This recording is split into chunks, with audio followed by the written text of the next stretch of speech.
Bonjour et bienvenue dans mon journal de lecture. Aujourd'hui, Philippe Solers, Liberté du XVIIIe.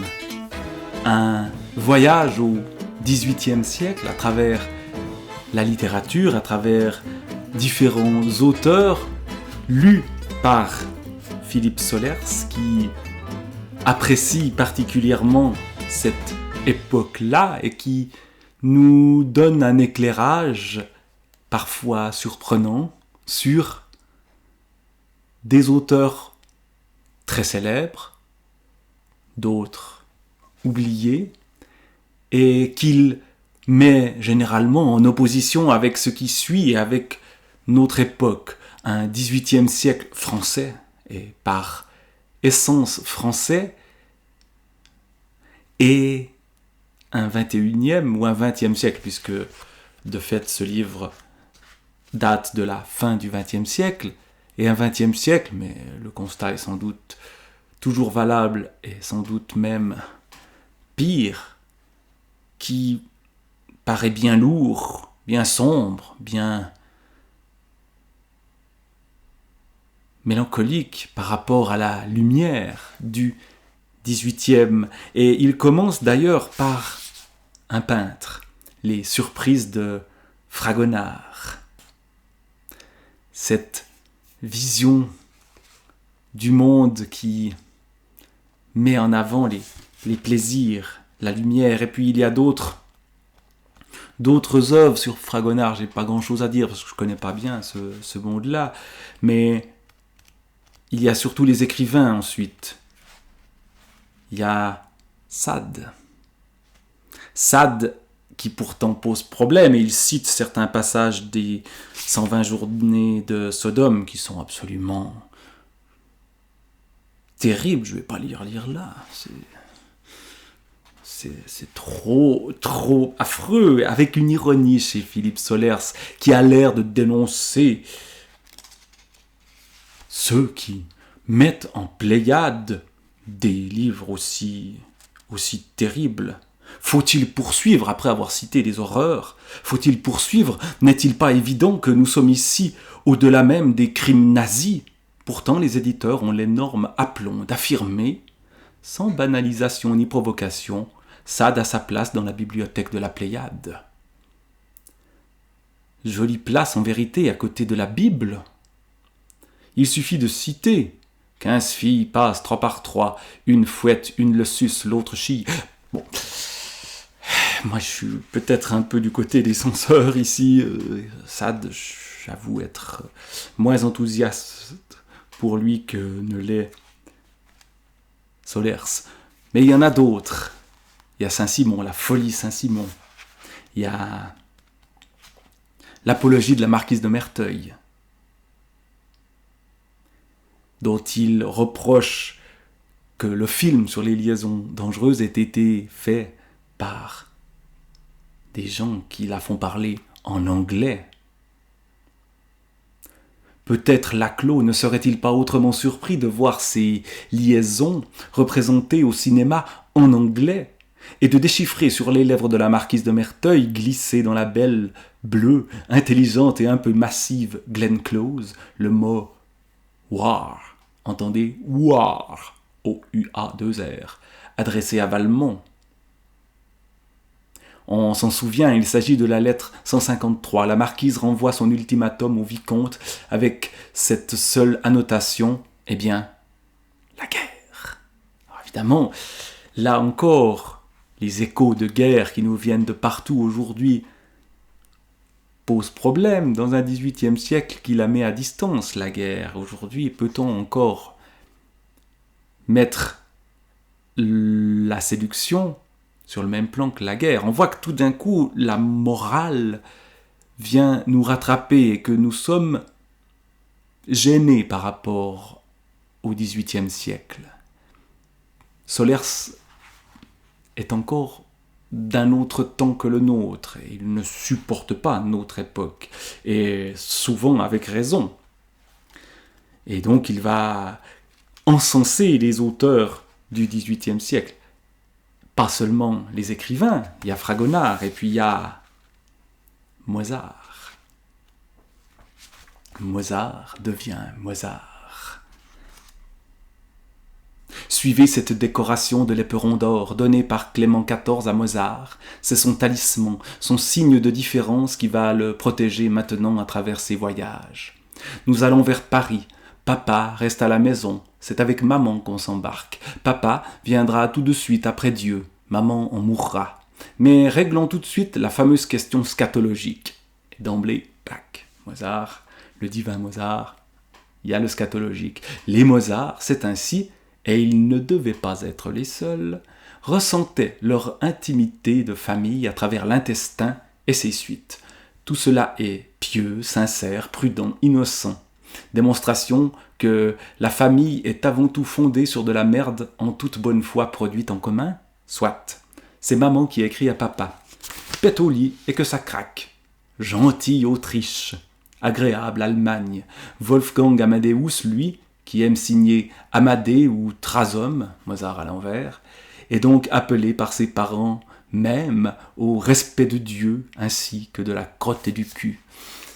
Là, on voit ce mélange qui est très 18e siècle au fond, de l'obscène et du léger et du divin. Dieu, la crotte, le cul. Autre citation de Mozart, un peu plus loin. Avant de vous écrire, il faut que j'aille au cabinet.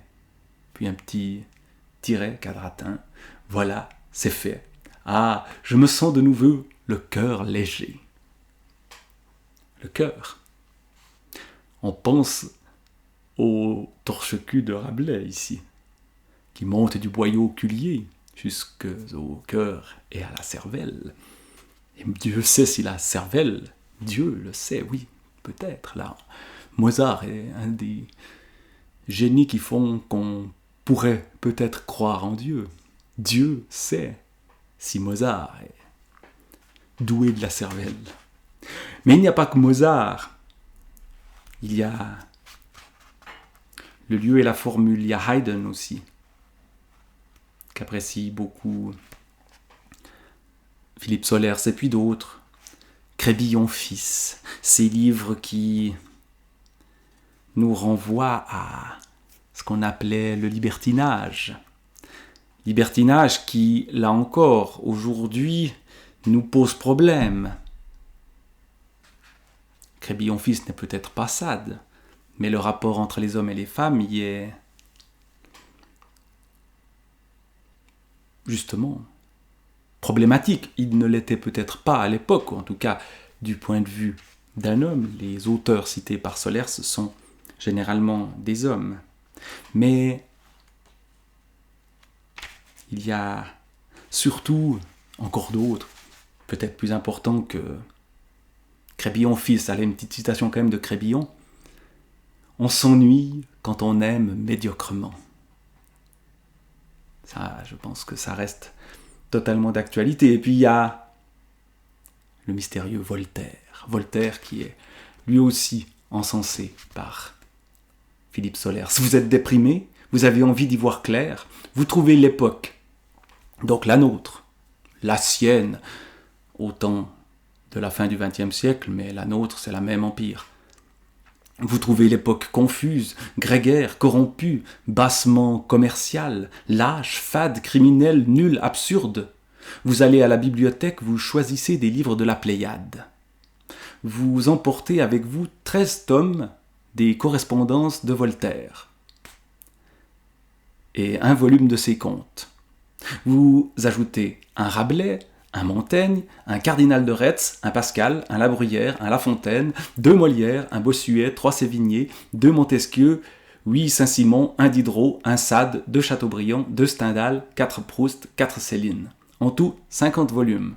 Quoi ? Uniquement des auteurs français ? N'êtes-vous pas suspect de sympathie nationaliste réactionnaire ? Vous ignorez l'objection.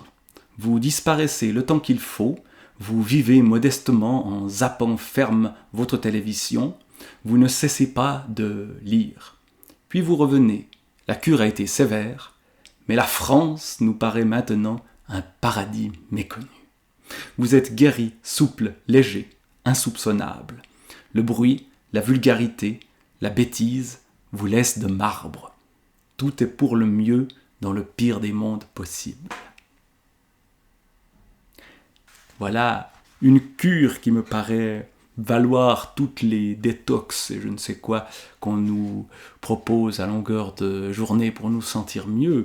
Les Pléiades, là derrière moi c'est la Pléiade Zola qui n'est pas mentionnée, bon, qui peut être un peu plus sombre, quoique il y a quand même Céline et Sade dans ces propositions-là, et Bossuet qui n'est pas spécialement un comique, mais retrouver ces classiques, et surtout Voltaire. Voltaire qui est vraiment celui qui est mis en avant avec Sade et Casanova. Casanova dont il critique aussi les remises en forme, le style de Casanova étant présenté comme maladroit parce qu'il n'est pas de langue maternelle française, c'est un Italien mais qui écrivait les biens en français. Un certain Jean Laforgue va modifier les textes pour les affadir, pour les rendre beaucoup plus conformes au canon de la morale, en fait. Et longtemps, la version originale de l'histoire de ma vie de Casanova est restée expurgée de ce qui pouvait choquer, ou on choquait un petit peu. Le personnage était acceptablement scandaleux. Puis il y a le profond Marivaux aussi. Et le goût des classiques, toujours en opposition avec notre époque. On peut assister aujourd'hui au paradoxe suivant. Plus l'ignorance publicitaire et télévisuelle augmente, plus le mauvais goût se déchaîne en étant sûr de son impunité. Ça, on le voit effectivement partout. Et plus les classiques deviennent des auteurs surprenants, révolutionnaires, fous, surréalistes. Paradoxe ou ruse de la raison, en tout cas le phénomène est là. Il grandit peu à peu, il s'impose. Dans une société où tout le monde croit pouvoir devenir écrivain et où presque plus personne ne sait lire, le moindre passage de Pascal ou de La Bruyère prend soudain des allures de vertige. D'où la nécessité de lire, et de lire aussi ces classiques. Sans doute que le jugement sur la littérature contemporaine est sévère. Il porte sans doute sur la littérature qui se lit. Il y a des choses à découvrir ailleurs, mais qui sont dans des cénacles, des lieux privilégiés, dont on découvre les portes secrètes par hasard ou à force de chercher. Goût des classiques donc, liberté du roman, à travers les romans libertins de Crébillon-Fils, Duclos, Daucourt, Lamorlière, Voisenon, Boyer d'Argent, Fougeray de Montbron, Dora, Nercia, Vivant de Nom. Évidemment, tous ces noms-là nous sont devenus quasiment étrangers, avec des titres comme Le Portier des Chartreux, Thérèse philosophe, Margot la ravaudeuse. Et puis, cela se termine par Voltaire. Voltaire qui est un modèle pour Solers, pour l'esprit de Voltaire. L'esprit du XVIIIe qui est raconté avec passion par Philippe Solers dans ce livre-là, qui nous donne une envie, c'est d'aller les chercher, ces 50 livres de la Pléiade, c'est d'aller lire ces auteurs du XVIIIe siècle. J'avoue que ce n'est pas le siècle que je connais le mieux, le XVIIIe, qu'il est un peu mis de côté aujourd'hui, et pourtant, qu'est-ce qu'on a besoin de lumière dans notre temps? Donc, liberté du XVIIIe siècle. Entrer dans cette époque-là, pour un peu mettre de côté notre si terrible époque, avec Philippe Solers, c'est peut-être une bonne idée d'aller regarder ce qui se passait au XVIIIe.